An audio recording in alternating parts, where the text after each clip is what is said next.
الله الرحمن الرحيم يا أيها الذين آمنوا بالله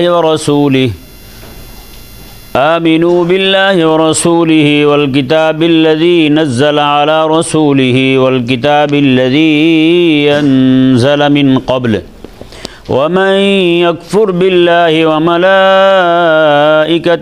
وكتبه ورسله واليوم الآخر فقد ضل ضلالا بعيدا. سبحان اللہ. یہ آیت نمبر 135 تک پیچھے اکثر و بیشتر فروعی اور فقہی احکامات کو بیان کیا گیا.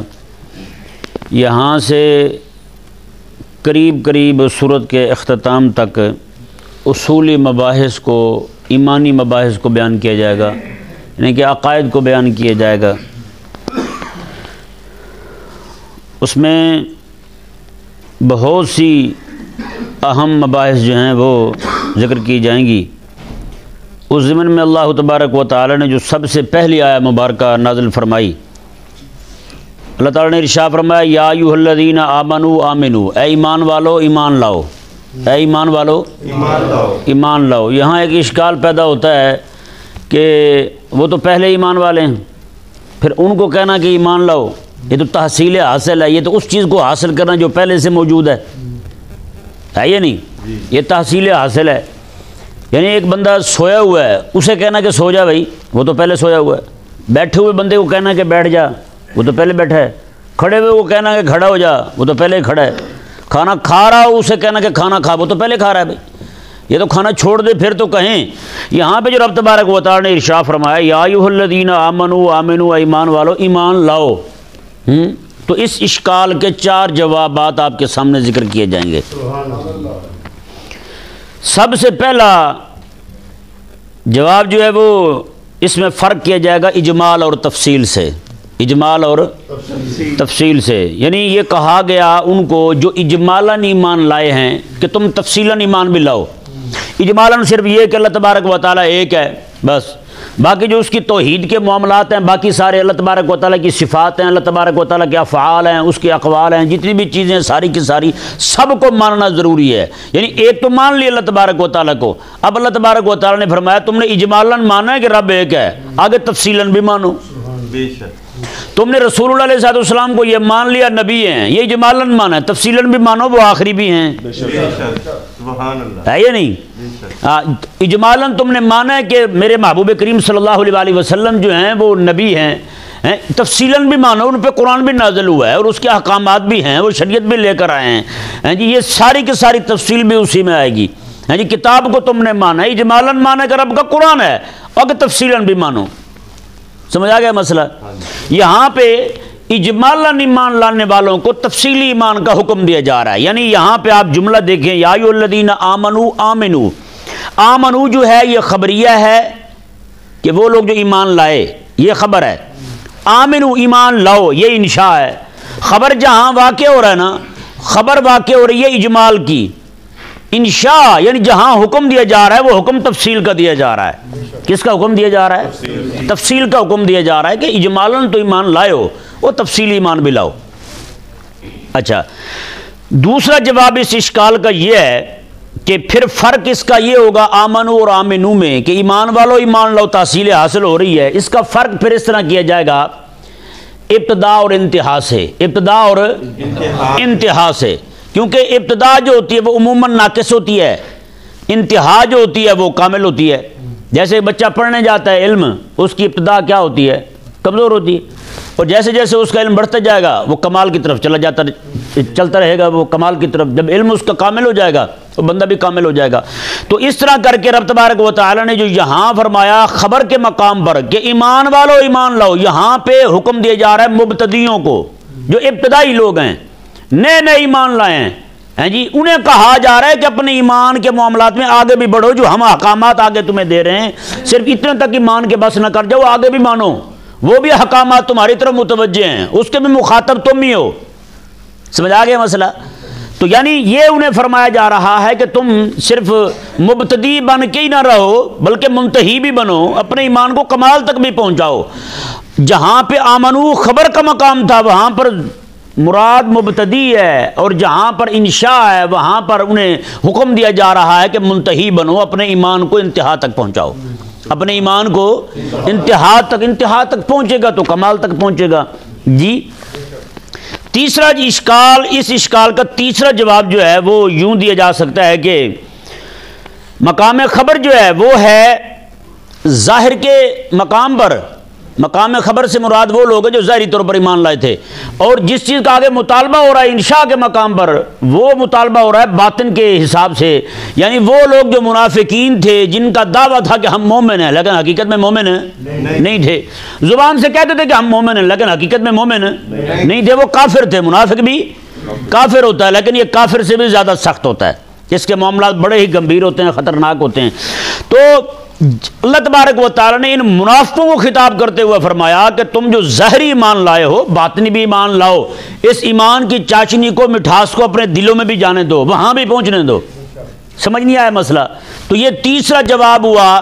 تو جہاں پہ مقام خبر ہے وہاں پر ظاہری ایمان والے ہیں، اور جہاں ایمان کا تقاضا ہو رہا ہے، مطالبہ ہو رہا ہے، وہاں پہ باطنی ایمان کا ہو رہا ہے کہ نفاق چھوڑو اور ایمان لاؤ، اپنے ایمان سے اپنے دلوں کو بھی منور کرو۔ نہیں سمجھ آیا؟ رسول اللہ علیہ السلام کو، خدا تبارک و تعالیٰ کو صرف زبان سے نہ مانو بلکہ دل سے بھی مانو۔ یہ اس اشکال کا تیسرا جواب ہو گیا۔ اب چوتھا جواب اس اشکال کا یہ ہے کہ یا ایھا الذین آمنو کے مخاطب جو ہیں وہ یہود و نصارہ ہیں۔ وہ کون ہیں؟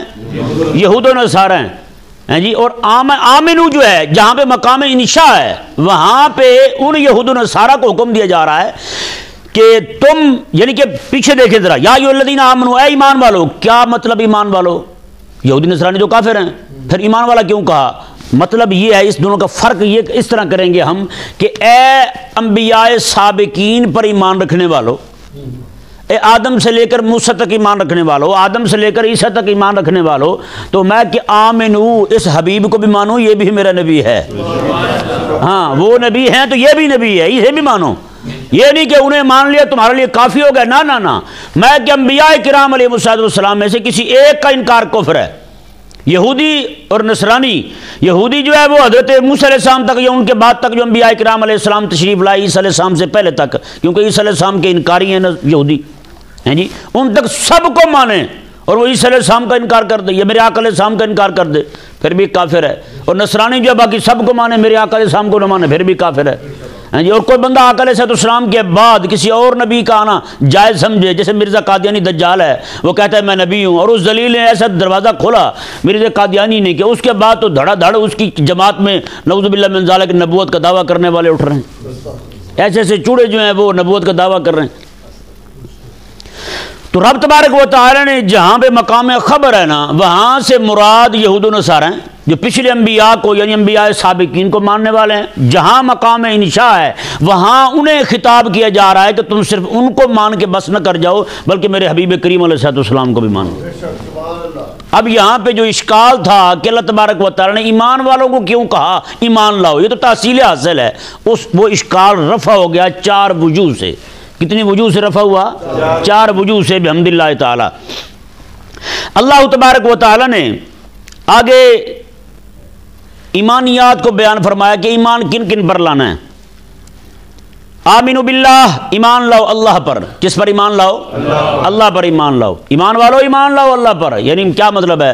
اللہ تبارک و تعالیٰ کی ذات پر، اس کی صفات پر، اس کے افعال پر، ہر ایک چیز جو ہے وہ جو اللہ تبارک و تعالیٰ کی طرف سے ہے، پوری کائنات کا نظام اسی کی طرف سے چل رہا ہے۔ کسی اور کے نہ کسی کا ہاتھ ہے اس میں، نہ کسی کو طاقت ہے نہ قوت ہے۔ لا حول ولا قوت الا باللہ کا مطلب یہی ہے، اسی کے تحت، اسی کے حکم کے تحت، اسی کے نظام کے تحت پورا نظام چل رہا ہے، اسی کے حکم کے تحت چل رہا ہے۔ نہیں سمجھ آ رہا مسئلہ؟ خالق اور مالک نے ارشاد فرمایا جی دیکھیں، تو صرف یہ نہیں کہ صرف اللہ کو مان لیا کہ اللہ ہے بس اتنے سے فارغ ہو گئے، نہ بھائی، بڑی ساری مباحث ہیں۔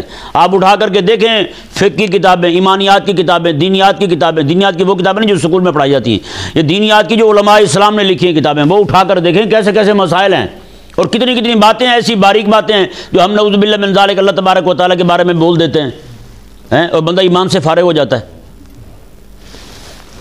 ہیں جی ابھی پرسوں والا دن رات نہیں، پرسوں والی رات جو گزری ہے نا، اس رات کو مجھے فون آیا ایک دوست کا، تو وہ مجھے کہنے لگے جی کو پی ٹی وی پہ جو پاکستان کا جو قومی ٹی وی ہے جی، اس پہ کہتے ہیں کوئی ڈرامہ دکھایا گیا، تو پاکستان کا کوئی بڑا افسر تھا یا کوئی ڈرامہ نگار تھا، کوئی جو بھی تھا، بہرحال اس نے ٹی وی پہ بیٹھ کے ایک لطیفہ سنایا ہے، کہتا جی فرشتے جو ہے نا روز ایک بندے کو جنت میں مارتے ہیں، جنت کے اندر روزانہ فرشتے ایک بندے کو مارتے ہیں۔ تو اس سے پوچھا گیا فرشتوں سے اسے کیوں مارتے ہو، جنت میں آ گیا تو اب مار کیوں ہے؟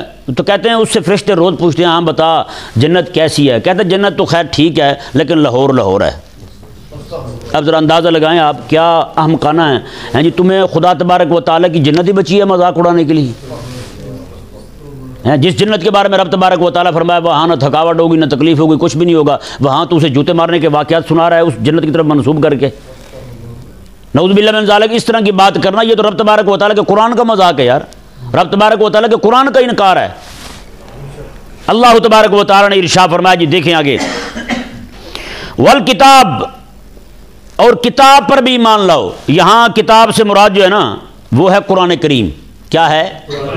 قرآن کریم، کیونکہ کتاب اس کے ساتھ جو صفت بیان ہوئی ہے نا وہ نزل آئی ہے، الذی نزل، کہ کتاب وہ والی جو اللہ تبارک و تعالی نے تھوڑی تھوڑی کر کے نازل کی ہے، بالاہتمام نازل کی ہے رب تبارک و تعالی نے۔ یعنی پچھلی کتابیں جو نازل ہوئی ہیں وہ کتابیں یک بارگی آئی ہیں، موسیٰ علیہ السلام پر کتاب آئی تو ایک ہی بار، حضرت داؤد علیہ السلام پر کتاب آئی تو وہ بھی ایک ہی بار، حضرت عیسیٰ علیہ السلام پر کتاب نازل ہوئی تو وہ بھی ایک ہی بار، لیکن یہ قرآن کریم ہے جو 23 سال کے عرصے میں بالاہتمام جتنی جتنی حبیب کریم علیہ السلام کو اور حضور کے غلاموں کو ضرورت ہوتی تھی اللہ تعالیٰ اتنا قرآن نازل فرما دیتا ہے۔ یہ بالاہتمام نازل ہوا ہے قرآن۔ اللہ اکبر کبیرہ۔ اب دیکھیں، کیونکہ نزلہ کا معنی ہوتا ہے تھوڑا تھوڑا نازل کرنا، اور انزلہ کا معنی ہوتا ہے ایک ہی بار نازل کرنا۔ انزال اور تنزیل دونوں میں فرق ہے۔ انزال کہتے ہیں ایک ہی بار نازل کرنے کو، اور تنزیل کہتے ہیں تھوڑا تھوڑا کر کے بالاہتمام نازل کرنے کو کہتے ہیں۔ اللہ تبارک و تعالیٰ نے ارشاد فرمایا اور کتاب پر بھی مان لاؤ، مطلب قرآن پر ہی مان لاؤ۔ یہ وہ قرآن ہے جس کو اللہ تبارک و تعالیٰ نے اپنے رسول کریم صلی اللہ علیہ وآلہ وسلم پر نازل فرمایا ہے۔ سبحان اللہ۔ اور آگے فرمایا والکتاب الذی انزل من قبل۔ یہ صرف یہ دیکھیں، یہ صرف یہ نہیں ہے کہ قرآن پر ایمان لا گئے لے آئے وہ قرآن کو مانتے ہیں اللہ تعالیٰ کا کلام ہے اور حضور پر نازل ہوا ہے بس آپ چھوٹ گئے، نہ قرآن کریم کے جتنے بھی مندرجات ہیں، جتنے اس میں مسائل ہیں، سب کے سب پر ایمان لانا فرض ہے۔ کسی ایک کا انکار، استہزاء، مذاق جو ہے بندے کو کافر کر دیتا ہے۔ اللہ تعالیٰ نے خود ارشاد میں قل باللہ وآیاتہ ورسلہ کنتم تستہزئون، میں کیا تمہیں اللہ تعالیٰ کی ذات اور اس کی آیتیں قرآن ملا ہے تمہیں مذاق اڑانے کے لیے؟ لا تعتذروا قد کفرتم بعد ایمانکم، میں اب تم عذر بہانے ہیلے بہانے نہ تراشو، اب تم کافر ہو چکے ہو۔ اب قرآن کی آیات کا مذاق اڑانے والا بندہ کافر ہو جاتا ہے۔ یہ رب تبارک و تعالیٰ کا قرآن اس مسئلے کو بیان فرما رہا ہے۔ سمجھ آ گیا مسئلہ؟ اب آگے دیکھیں، والکتاب الذی انزل من قبل، کہ قرآن پر بھی مان لاؤ اور قرآن سے پہلے جو کتاب نازل ہوئی ہے اس پر بھی مان لاؤ۔ قرآن سے پہلے جو کتاب نازل ہوئی ہے اس پر بھی ایمان لاؤ۔ یہ ذہن میں رہے، یہاں پر کتاب دونوں جگہ کتاب ہے، حالانکہ کتاب پہلا جو ہے نزلہ جس کا تعلق نزلہ کے ساتھ ہے وہ قرآن کریم ہے، وہ تو ایک ہی کتاب ہے، اور آگے جو پہلے تو 3 کتابیں نازل ہوئی ہیں وہ صحیفے بھی نازل ہوئے ہیں۔ تو یہاں یہ ذہن میں رہے کہ اس کا جواب یہ ہے کہ آگے کتابیں تو زیادہ نازل ہوئی ہیں، صحیفے بھی نازل ہوئے ہیں، پھر رب تبارک و تعالیٰ نے مفرد کیوں فرمایا؟ تو اس کے 2 جواب ہیں۔ پہلا جواب یہ ہے کہ الکتاب سے مراد الف لام جنس کا ہے۔ کیا ہے؟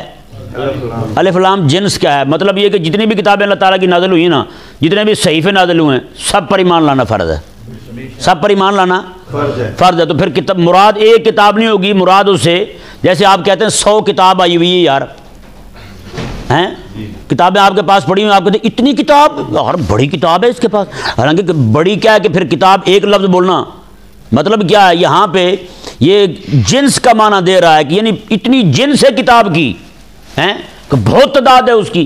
اللہ تبارک و تعالیٰ نے یہاں جو الف لام ارشاد فرمایا الکتاب پر، وہ الف لام جنس کا ہے، مطلب کیا ہے؟ یعنی جنس کتاب پر جتنی بھی کتابیں اللہ تعالیٰ کی طرف سے نازل ہوئی ہیں ان سب کتابوں پر ایمان لانا یہ فرض کیا گیا ہے۔ اور اگر یہ یہاں پر الکتاب سے مراد مفرد ہی ہو، الف لام جنسی نہ مانا جائے، مفرد مانا جائے، تو پھر اس کا جواب یہ ہے کہ اس سے مراد پھر وہ کتاب ہے جو اللہ تبارک و تعالیٰ کے احکامات پر مشتمل تھی. کس پر مشتمل تھی؟ اللہ تعالیٰ کے احکامات پر مشتمل تھی. اب اس میں غور کیا جائے تو پھر بھی دو کتابیں بنتی ہیں، کیونکہ زبور شریف جو ہے نا حضرت داؤد علیہ السلام پر نازل ہوئی، اس میں احکامات نہیں تھے، صرف دعائیں تھیں. کیا تھا اس میں؟ دعائیں. آپ دعا کی شان سمجھ سکتے ہیں کہ جس پر اللہ تعالیٰ نے پوری کتاب نازل کی ہو. تو زبور شریف میں ساری دعائیں تھیں، اور یہی وجہ ہے کہ حضرت سیدنا داؤد علیہ نبینا و علیہ السلام، آپ جب ارادہ بنتا نا دعا کرنے کا، ویسے تو دعا ہر وقت کرتے رہتے تھے، مجمع میں دعا کرنے کا، جب اجتماعی دعا کرنے کا جب آپ کا ارادہ بنتا تو آپ اپنے بیٹے حضرت سیدنا سلیمان علیہ السلام کو فرماتے کہ میرا ممبر جو ہے وہ کھلی جگہ لے چلو میدان میں. حضرت داؤد علیہ السلام وہ تورات کے تلاوت سے پہلے ایک ہفتہ پہلے کھانا پینا چھوڑ دیتے تھے، کیونکہ پیٹ بھرا ہونا رکت تاری نہیں ہوتی. رکت تاری تب ہی ہوتی ہے، یعنی دل جو ہے نا نرم تب ہی ہوتا ہے جب بندے کا پیٹ بھرا ہوا نہ ہو، پیٹ خالی ہو. حضرت شیخ سعدی رحمہ اللہ ارشاد فرماتے ہیں کہ میں ایک جگہ سے گزرا، میں نے دیکھا کہ بندہ رات کو کھڑا نماز پڑھ رہا ہے. میں نے کہا ہاں جی اس کی شان کیا ہے؟ انہوں نے کہا جی یہ حضرت بڑے بزرگ ہیں، رات کو 10 کلو کھانا کھاتے ہیں، اور 10 کلو کھانا کھانے کے بعد پھر ساری رات کھڑے رہتے ہیں، عبادت کرتے رہتے ہیں. کہتے ہیں میں نے کہا انہیں کہو کہ آدھا کلو کھا لیا کریں، آدھا سیر، تو باقی سارا پیٹ اپنا خالی رکھا کریں، ساری رات سو جایا کریں. کہتے ہیں جب پیٹ خالی نہیں ہوگا رب تعالیٰ کی معرفت کا نور کیسے جائے گا؟ حضرت داؤد علیہ السلام ہفتہ پہلے کھانا پینا چھوڑ دیتے تھے. پھر حضرت سلیمان علیہ السلام کو حکم فرماتے، وہ آپ کا ممبر لے جاتے اور جا کر کے کھلی جگہ میں رکھ دیتے، وہاں پہ سارے لوگ جمع ہو جاتے.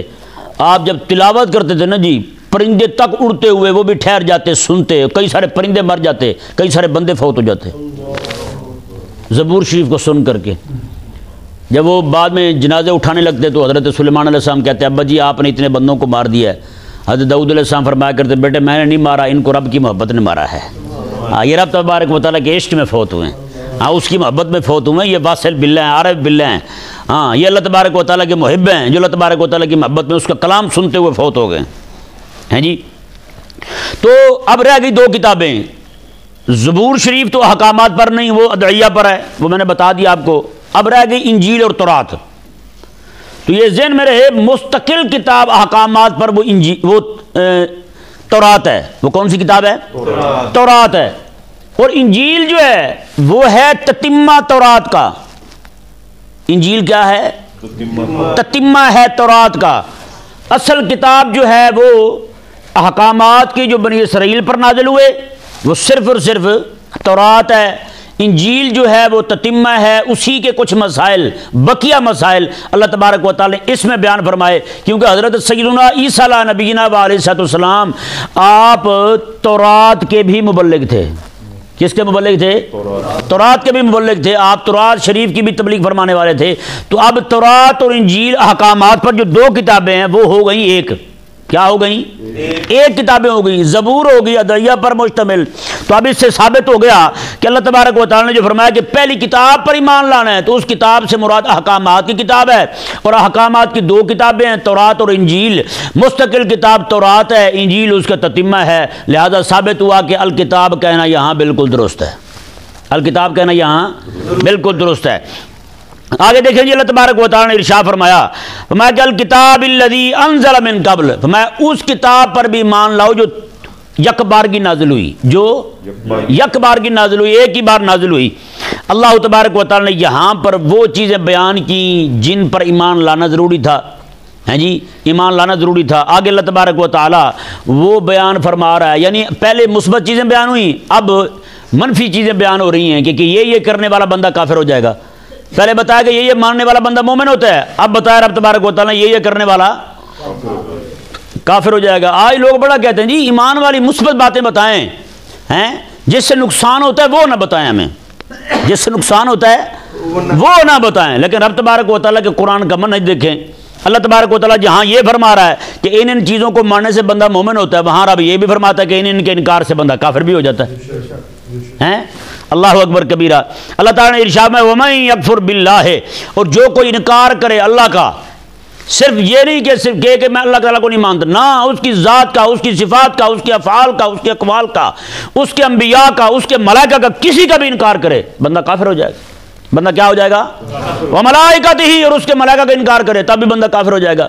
جیسے کوئی بندہ ملائکہ کا انکار کرتا ہے تو ظاہری بات ہے وہ پھر انبیاء کا بھی انکار کرے گا، کیونکہ ملائکہ ہی تو واسطے ہیں رب تبارک و تعالیٰ میں اور اس کے انبیاء میں ہیں۔ تو اگر انکار کیا اس نے ملائکہ کا تو ظاہری بات ہے اس نے انبیاء کا بھی انکار کر دیا، انبیاء کی کتابوں کا بھی انکار کر دیا، سب چیزوں کا انکار ہو گیا۔ اللہ تبارک و تعالیٰ نے ارشاد فرمایا برسلہ وکتبہ ورسلہ، اور جو کوئی اس کی کتابوں کا انکار کرے وہ بھی کافر، ورسلہ، اور اس کے رسولوں کا انکار کرے، رسولوں میں سے کسی ایک کا بھی انکار کرنے والا بندہ کافر ہوتا ہے۔ اور فرمایا والیوم الآخر، اور جو کوئی بندہ آخرت کے دن کا انکار کرے، آخرت کے دن کا، صرف یہ نہیں کہ میں آخرت کے دن کو نہیں مانتا، جنت جہنم کا بھی انکار کرتا تب بھی کافر ہے، جنت جہنم کا مذاق اڑاتا تب بھی کافر ہے۔ ہیں جی یہ سر سید ہے، یہ بھی نہیں نہ مانتا جنت جہنم کو، ہیں یہ بھی نہیں نہ مانتا حوروں کو، یہ بھی نہیں مانتا فرشتوں کو، اور اس کا بھی عقیدہ جو ہے بالکل ملحدانہ ہے۔ لیکن اب شکر ہے کچھ مولوی ہمارے بولنے لگے ہیں اس کے خلاف، لیکن میں کہتا ہوں صرف اس کے خلاف نہ بولیں، اس کے پورے نظام تعلیم کے خلاف بولیں۔ وہاں نہیں بولتے مولوی بیچارے، اور کہتے ہیں جی سر سید تو چلو ٹھیک ہے بندے کو بے دین مان لیتے ہیں، مولوی اس طرح تو مانتے ہیں، لیکن آگے مانیں تو بات بنے نا بھائی۔ جو نظریہ امام اہل سنت امام محمد رضا خان رحمہ اللہ کا تھا، آپ نے ارشاد فرمایا فتاوی رضویہ شریف میں آپ فرماتے ہیں کہ اس کے نظام تعلیم کا اثر یہ ہے جو ابھی آدھا پڑھے ہیں وہ آدھے نصرانی بن چکے ہیں، جو آدھا پڑھے ہیں نا اس کا نظام تعلیم آدھے نصرانی بن چکے ہیں۔ فرمایا کہ اسلام کا مذاق اڑاتے ہیں، شریعت کا مذاق اڑاتے ہیں، قرآن کا مذاق اڑاتے ہیں، رب تبارک و تعالیٰ پر اتنا ایمان نہیں رکھتے۔ آپ فرماتے ہیں کہ پورا پڑھ جائیں گے تو پتہ نہیں کیا کریں گے، پورا پڑھ جائیں گے تو پتہ نہیں کیا کریں گے۔ اب بتائیں ذرا، امام اہل سنت رضی اللہ تعالیٰ عنہ نے، آپ نے صرف اس شخصیت سے انکار نہیں کیا، اس شخصیت کا ہی اس پر ارتداد کا حکم نہیں لگایا، بلکہ اس کے ماننے والوں پر بھی ارتداد کا حکم لگایا ہے، اس کے ماننے والوں پر بھی ارتداد کا حکم لگایا۔ آپ نے امور شرین در امتیاز عقائد سنیین ایک رسالہ ترتیب دیا، اور اس کا سب سے پہلا مسئلہ جو آپ نے لکھا ہے، سب سے پہلا مسئلہ آپ نے سر سید اور اس کے متبعین، اس کے پیروکار سب کفار و مرتد ہیں، سب سے پہلا مسئلہ یہی لکھا ہے، سب سے پہلا مسئلہ یہی ہے۔ اب بتائیں نا، سر سید اور اس کے متبعین تو سارے اسلام سے فارغ ہوں، ایمان سے فارغ ہوں، تو لیکن اس کا نظام تعلیم ٹھیک ہو، ہیں جس کے نظام تعلیم سے آج بھی کفر اٹھ رہا ہے، جس کی وجہ سے لا دینیت اور بے دینیت اٹھ رہی ہے۔ ابھی آپ نے یہ 4-5 دن پہلے دیکھا ہوگا، یہاں کے لاہور کی یونیورسٹی ہے، ہیں 3-4 لڑکیوں نے اپنی سہیلی کو کہا کہ تو بھی نشہ پی، ہیں تو اس نے آگے سے انکار کیا اور اس کے والدین کو فون کر دیا، ہیں جی تو ان کی شکایت لگنے پر انہوں نے پکڑ کے وہ جناب اس کے منہ پہ جوتے مارے، ٹھڈے مارے اس کے منہ پر، ہیں جی اور تشدد کیا اس پر۔ ہیں شکر ہے یہ مدرسے کا قصہ نہیں تھا، پولیس والوں نے گرفتاری سے پہلے ضمانت منظور کر لی ہے، انہوں نے کہا ٹھیک ہے ان کو معاف کرتے ہیں۔ اندازہ لگائیں، گرفتاری سے پہلے توبہ ان کی قبول ہو گئی، آپ اندازہ لگا سکتے ہیں۔ FIR ہو گئی، لیکن یہاں پہ کوئی لبرل بولا نہیں، کسی لبرل کو تکلیف نہیں ہوئی، کسی جناب وہ نعوذ باللہ من ذالک ٹی وی پہ بیٹھے ہوئے اینکر جو ہیں انہیں کوئی تکلیف نہیں ہوئی۔ یہاں پہ 2 جوتے پڑ جاتے کسی طالب علم کو، ہیں مدرسے کے طالب علم کو، تو انہوں نے ادھم مچایا ہونا تھا۔ یہ سارے اینکر مینکر جتنے بھی پھرتے ہیں یوٹیوبر سارے، یہ سارے وہاں اپنے اپنے موبائل کیمرے لے کے وہاں پہنچ جاتے۔ ہاں جی بتائیں جی کیسے اتنا بڑا ظلم ہو گیا، طالب علم کو 2 جوتے پڑ گئے، ہیں وہاں پہ جناب وہ جوتے مارتے رہے ہیں اس لڑکی کے منہ پر، تو کسی کی کوئی غیرت نہیں جاگی، ہیں بتائیں نا مدارس کو اور کیسے بدنام کیا جائے گا بتائیں، ہیں یہ صرف اور صرف دین سے اور مدرسے سے دور کرنے کے لیے سارے ہیلے بہانے ہیں۔ مدارس کے بارے میں نعوذ باللہ کیا کیا باتیں کرتے ہیں یار، آپ بھی تو دیکھیں، آپ نے اپنی نوجوان لڑکیاں ان کے حوالے کیے ہیں جہاں پہ شرابیں پلا رہے ہیں بچیوں کو، ہیں جہاں پہ پروفیسر کے سامنے کھڑے ہو کے لڑکیاں ڈانس کر رہی ہیں۔ ہاں وہاں بھی کوئی ہے پکڑ، وہاں پہ بھی کوئی محاسبہ ہے، اسلام کا محاسبہ اور یورپ سے درگزر ہیں۔ ہم ٹھیک ہے مانتے ہیں، کہتے ہیں محاسبہ کرو، لیکن جناب اپنا بھی تو کرو نا، دوسروں کے کپڑوں کی تلاشی لیتے ہو، اپنے بھی کپڑے جھاڑو، کبھی تمہیں اپنا بھی پتہ لگے تمہارے ہاں کیا ہو رہا ہے۔ نعوذ باللہ من ذالک، اللہ تبارک و تعالی نے ارشاد فرمایا جی دیکھیں والیوم الآخر، اور آخرت کے دن پر بھی ایمان لاؤ، آخرت کے دن کا انکار کرنے والا بندہ بھی کافر ہے۔ میں جس بندے نے یہ کیا، یعنی اللہ کا انکار کیا، ملائکہ کا انکار کیا، اس کی کتابوں کا انکار کیا اور اس کے رسولوں کا انکار کیا اور آخرت کے دن کا انکار کیا، فقد ضل ضلالا بعیدا، اللہ تعالیٰ نے ارشاد میں وہ دور کی گمراہی میں جا پڑا ہے، وہ دور کی گمراہی میں جا پڑا ہے۔ اللہ تبارک و تعالی ہمیں سمجھنے کی توفیق عطا فرمائے۔